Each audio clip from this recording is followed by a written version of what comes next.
Thanks, Jo. So my research obviously is set against the backdrop of the increased levels of distress that are recorded amongst students even before the pandemic hit. But my reading of a lot of that research is that it's very kind of quantitative focused, it's quite snapshot, it's quite contained, it's got a large concentration on mental ill health, the deficit model of understanding of it. And there's also a very clear paucity of qualitative research in relation to this subject. That paucity in itself leads to an overlooking of personal agency in relation to the subject of mental health among students, and might also indicate ways in which support provision will be hindered because of a lack of understanding of a qualitative nature. So the aims of my research were ultimately to look at kind of where, when patterns, intersectional elements, triggers, how students manage or talk about coping with their experiences of university support services and things like that, ultimately to explore their accounts and reflections regarding their mental health and wellbeing within their overall student life as undergrads. Full disclosure, I'm coming at this research from quite a dominant lived experience, kind of an element, an experiential authority wing. My brother took his own life in 2011, and he wasn't a student at the time, but he was on a deferral at that point. And academia was a very strong element of his existence at that time. Subsequent decade following that loss has also led me into readings about mental health, how we understand it, how we interact with people who are experiencing distress, things like that. So I'm coming at it from a very kind of strong perspective of what I think about mental health and how it's understood, as much as the kind of the concepts that are used in an academic setting. I'm also kind of looking at this through the power threat meaning framework lens, which, if you're unfamiliar with it, it is a kind of an alternative to the diagnosis model of distress, and you're moving away from the DSM mindset. It uses narrative and takes the position that assumptions of distress or troubled and troubling behaviour can be seen as responses to life circumstances or adversities and things like that. It foregrounds the question of what happened to you as opposed to what's wrong with you, and it's about kind of the power operations in people's lives and how that feeds into their experiences relating to their mental health and well-being. So mental health and well-being are often seen in terms of individual responsibility terms, but there is a need to see it within its social context, and this is where the sociological approach kind of fuels my reading as well. So I'm viewing students as being in a role that they have taken on, and they're in a relationship with their higher education institution. They're also in a kind of a temporally embedded agency, given that the university experience is time bound. So it's these elements that are kind of underpinning the way in which I've approached the students and the analysis subsequent to the data generation. So the research methods that I've used free association narrative interviews, which allow for a lot of elicitation and a lot of kind of co-creation of stories in their setting, but they also allow you to focus questions towards the end of the setting as well, so it retains a focus on the original research method. I asked students to participate in 2 different time point interviews, and each one included a social media elicitation task at the forefront.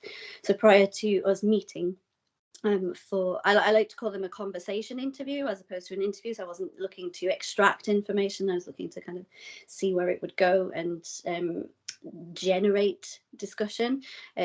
So before we would meet for these conversation interviews, the students were asked to choose 5 social media posts, which to them meant their mental health and well-being at those times of choice. The posts themselves didn't have to explicitly say mental health or well-being, they just had to remind or mean to the participant my mental health at those points. And then the interview began with me asking them to tell those short stories of those posts before we went into a long kind of section of uninterrupted talk and questions that were derived from their language in those stories. So at this point, and it's not going to develop any further at this point. There have been 37 conversations done online with 21 students, 2 different time points, the winter of 2020 and summer of 2021, so right across the pandemic, but the reflection period did take into account a certain time before the pandemic hit. I've also conducted 2 what I've called sense check conversations, by which that means I went back to those participants and said, this is the story of my preliminary reading of the transcripts, my preliminary understandings and ideas relating to the analysis. What do you think? To see if it resonated with their experiences and things like that. So it was kind of me with my story of the research going back to the participants to engage with them there. So the average length of all of these interviews was nearly 3 hours. The shortest 1 hour 40 minutes, the longest just over 4 hours in one sitting. And I have used reflexive thematic analysis plus giving consideration to narrative elements in those transcripts, particularly related to the use of language and things like that. So the where of student mental health and wellbeing in relation to my participants, these are the kind of the thematic areas of the stories which they told me. So in relation to time, they would talk about things, past and present school issues, worrying about the future, the nature of having mental health days, or having an understanding of their mental health as being day specific, even season specific, mentioning summer, winter and things like that. There was also references to juggling timetables being either timetables related to personal life and employment, or the university timetables as well. They have different tones or different mental health identification type feelings towards specific years. So my first year was this kind of mental health, but my third year was this. And there's also a lot of very strong references to waiting and the impact of waiting times upon them. In relation to place and space, a lot of the conversations, a lot of the stories would come out about accommodation issues, but also a very strong sense of ideas about home and what home means and what it is and how they can feel at home. The idea of happy and safe spaces versus those of another nature were also features, as was the separation of spaces, so work v rest. The need to do one in one particular space as opposed to all of it in one space. And also, given the location of the university where my participants are coming from, there's a lot of conversation about city versus country, and indeed versus coastline, and the role of being at the beach. So in that sense, the locality of the institution does have a feature, so that might have implications for when you're talking about a sector-wide approach to student mental health versus a institutional one. And there's also conversation about virtual spaces and the use of social media, not in terms of kind of how it affects them, but what in terms they put where in relation to talking about their own mental health and well-being. Relationships is obviously a key one when it comes to mental health and well-being. I think that's pretty established anyway, but the way in which they talk about relationships can be quite different and distinct in terms of it's about a relationship with themselves as much as a relationship with other people. They talk a lot about childhood friends, so there's a lot of kind of separation of home versus university friends. The relationships in my particular interviews focused on personal and dissertation tutors, but also references to stories involving security staff and administrative staff within the university. There's a lot of dismay with management, so there was some kind of affinity almost with lecturing staff level, teaching staff or the close contact staff of the everyday of their lives, but a lot of detachment from further up the hierarchies, which actually fueled into distress experiences. Sports teams and the impact of that, but there's also conversation about between and across student cohorts, so how third years might talk or influence, loose word, but impact upon a reading of a situation based on what the third years have told first years and things like that. Loss was a big one that came out, particularly in relation to bereavements. So there was a lot of talk about loss of grandparents, there was miscarriage, there was friend loss, there was pet loss, all of these losses kind of feeding into how they understand mental health and well-being at university. But it was also a conversation about loss of opportunity, particularly in relation to, quite obviously, COVID losses, and the ideas that expectations of their student life have not been met, or ideas of relationships of support are lost. But there was also conversations about loss in terms of future. So the end of university coming results in the loss of this support, and anticipatory losses were a feature. Myths and expectations are a big one because they're long time held from childhood or from family. There's embedded ideas of what university and student are or mean to a particular person, and these are brought into the university setting. Non-realization of these myths can be a little bit problematic. There's also ideas relating to everyday life and the content of their study, cohort to cohort stories, passing down ideas about lecturing staff and who to go to or who to not speak to, whom to rely on. The dissertation experience myth is a particularly strong one, and there's a building of an expectation of it, stress, that it is a negative toned experience to expect. So the tradition of it's hard and therefore you are supposed to be mentally distressed is quite a strong one. And lastly, the kind of the language and the communications.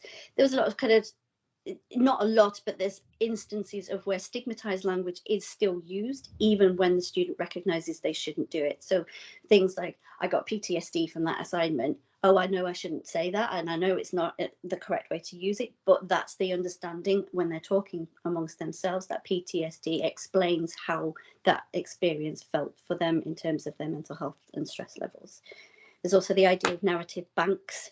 So a particular student made an attempt on their own life, but instead of being open and using that, they drew on a narrative of being spiked to explain their hospital visit. And that's just one kind of example of where they draw on loaded stories to explain away their mental health in a different way. There's also a lot of ideas about genuine and fake language in relation to mental health and well-being. If there is a sense that the content of a message is tick box or just not genuine, or it's not grounded in resources underneath it, it's rejected, or it's felt as it's not meant for, it's not meaningful, therefore it's not actually going to meet them in terms of supporting their mental health and well-being. There's also questioning of centralized communication and the ways in which form filling and the questions that need to be filled out in order to access support and their need to prove distress, where the onus is on the student to ask, is quite, they're quite strong themes that come through, as is the employment of private and public social media platforms within single public and private media accounts, but within a single social media platform. So there's like the placement of their communication matters. So from these different themes, I'm sort of looking at like an almost an interpretive description of how students seem to be understanding and talking about mental health and well-being. So essentially, first up, the concepts are ill-defined, they're merged, they're used synonymously and interchangeably. We kind of already get that session anyway, but these interviews definitely showed that there isn't a kind of very clear definition that the students are following. Mental health and or well-being are identified through connection to happenings. So these they're understood through embedded emotional associations with particular circumstances or specific experiences. It's easier to explain their mental health and well-being if it's attached to a circumstance. Mental health and well-being is understood as dichotomized, very volatile and extreme, either or, peaks, troughs, good, bad, and a very strong link or association with suicide.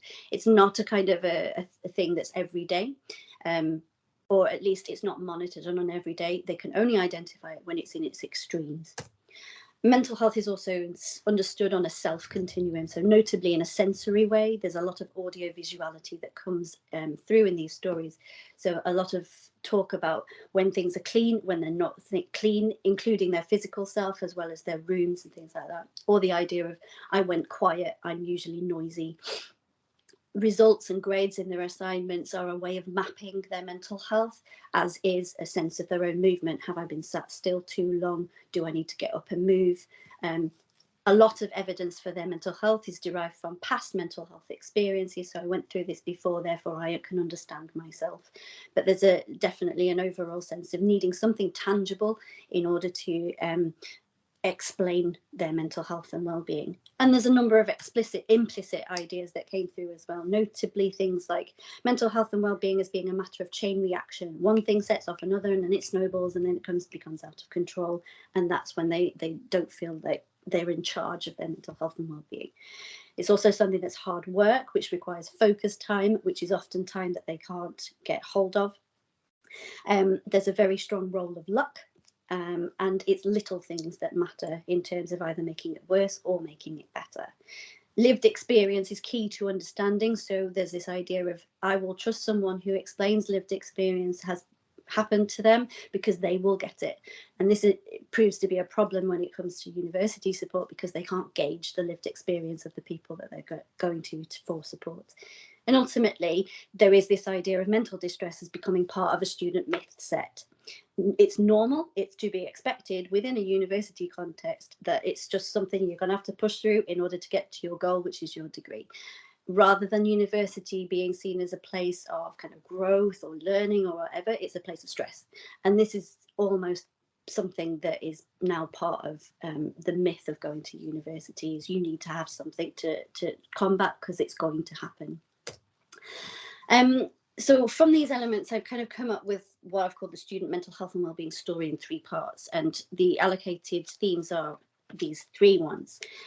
Apologies for the overloadedness of the slides, but such is the nature of qualitative research. These kind of elements I want to explain away. So the first theme, the government of or for self and choice. This is about the power at play in their experiences. What I've tried to do with these quotations here, because I'm not going to read them all out or anything, is highlight where I felt the words were particularly strong in relation to these particular quotes. But implied through these stories is that university contexts and approaches can contribute to feelings of being restricted at best, and trapped and powerless at worst. That the idea is choice is taken away from them. And this is not just in terms of I get to choose because I've paid fees. This is about emotional choice. And it's these sensations that prompt emotional deterioration. So a lot of these participants expressed wishes and needs to feel in control of things like time, as opposed to feeling entirely subject to institutionally determined timetables, including in reference to applying for PEC applications and help seeking and things like that. There's an importance of routine designed by and for the self. There's a lot of needing to control content. The what of a student's study can actually be an important coping strategy. So if they get to choose something that they're particularly interested in, passionate about, and all the rest of it, that is more likely to make them feel more of a strong sense of well-being than if it was the opposite case. Choice needs and control in terms of where they're living and studying as a student is also a matter. So relationships with the university library were particularly important, but as so were things like who they get to live with in the second year, being rushed into in the first year because of the kind of the choosing accommodation process. It's also important for them to feel in control of the type of support they can access and who from, determining their own support base based on their own trust and labelling of relationships. So ultimately, all decisions and choices are about being centred on their relationship with a knowledge of themselves, which they also imply the university as an institution doesn't know deeply enough in order to meet. So the second theme relates to the idea of balance and stability. So in this is about the students' orientation of their self in relation to their contexts. So there's a kind of explicit as well as implicit, a want and a need for students to establish an internal sense of safety and security, as well as a physical one, in the present moment, but also going into the future beyond university. So students often refer to past experiences in order to navigate their health and wellbeing issues at university, either positive or negative toned, because these provide a kind of a grounding for them from which to understand their present self. So pre-existing mental health and well-being habits and traditions kind of appear for themselves, and these ground and dominate their thinking and their actions beyond what a university may offer in the present. A key element of this is the perception of being alone. So the physicality of being alone is not necessarily the problem. So some students can see the value of returning to themselves in some ways, but the idea of being alone is negatively influential in multiple areas. Obviously, I've mentioned loss, but the loss element is about feeling destabilized. And it's not a mental health issue per se, but how it's handled, how it's responded to. A person's loss can trigger mental health related distress later on if it is not accommodated, if there's no space in which they can process how they need to regain balance following that loss. Students did seem to imply a sort of engagement with the idea of safety netting.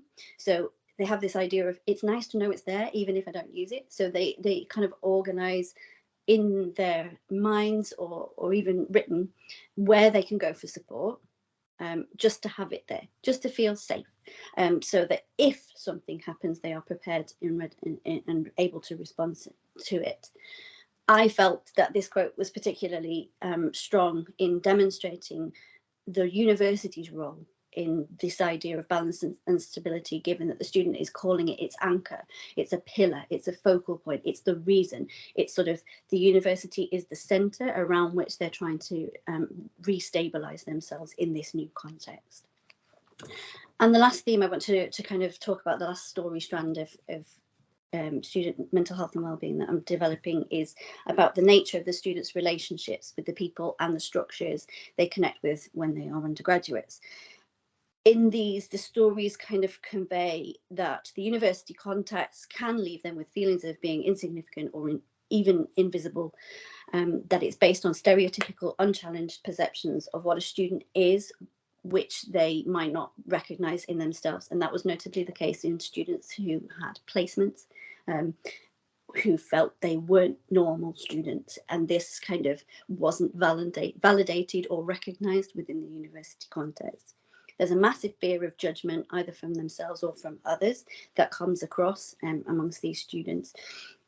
And there's a deep-rooted need for acknowledgement as an individual with a life outside. They prefer informality to a degree in their relationship with staff, so it doesn't feel quite so us, them.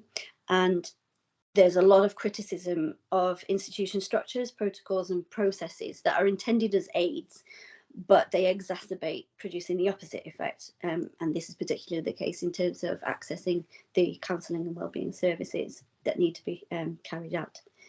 So implicit in all of these conversations, in this theme in particular, is the idea of little things that are needed, that the demonstration of empathy and compassion would diffuse the intensity of mental distress felt in many ways. And the idea that's coming across quite strongly in the conversations was that it's not about fixing, it's not about curing or recovering, but it's about walking with the student whilst they're in this time-bound setting, trying to achieve something for themselves. And I felt this quote at the end was quite telling on this front, to say, I think, saying student mental health is a bit shit because it sort of makes it sound like we're not people.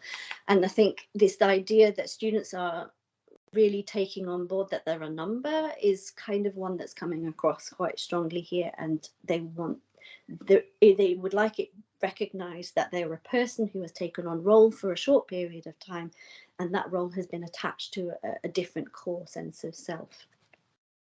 So through these this kind of analysis that I've been going through, what I'm sort of coming to the conclusion is that we need a revised view of what student mental health and wellbeing is or are.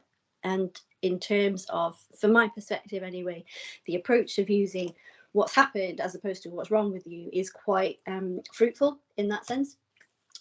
This would also help in clarifying definitions, language and boundaries being used by both the institutions and the individuals who come into the settings to understand what to expect, or how it's not where they clash to avoid clashes, essentially.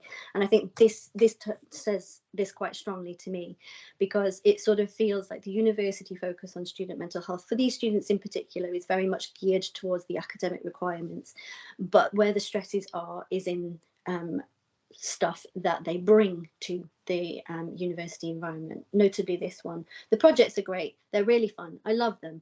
What I'm stressed about is the guy downstairs seems to want to do lines of cocaine on the table while I'm eating breakfast. Sort of like the overall impression they've got is that you're stressed about uni work, and that's like literally 10% of the cases where I've been stressed. So it's meeting the students as people in this sense. So in terms of closing thoughts, I think in relation to the student mental health and wellbeing conversations generally, it's been because of changes to the sector more broadly, it's been about response, reaction, developing interventions. And I think we're at a point where we actually need to evaluate and take stock, look backwards before going forwards further. In many respects, it almost feels from these conversations that the university actions are they're labelled proactive, but in many ways they remain reactive in a sense. I feel that the research that I've been doing provides kind of like an extension to the whole university approach to mental health, whereas these students appear to be advocating for something, what I've labelled as the human or the humane university. Professor Peter Kinderman, one of the authors of the Power Meaning Framework, he talks about the need for a more humane approach generally to mental health, where there's a need to think about mental health differently, including integrated surveys, looking at life course approaches, issues of inequality, aligned with thinking to do with trauma-informed understandings of mental health and things like that.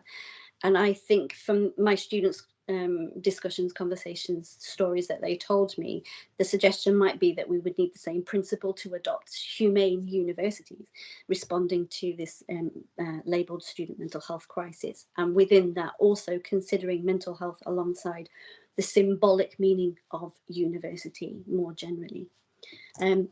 And ultimately, there is a need for greater inclusion of in-depth qualitative research on undergraduate student mental health and well-being, simply to flesh out the other stuff that is ongoing at the same time. It's not to say one that is better than the other, it's just we need both in order to most productively meet students' needs when they're on campuses.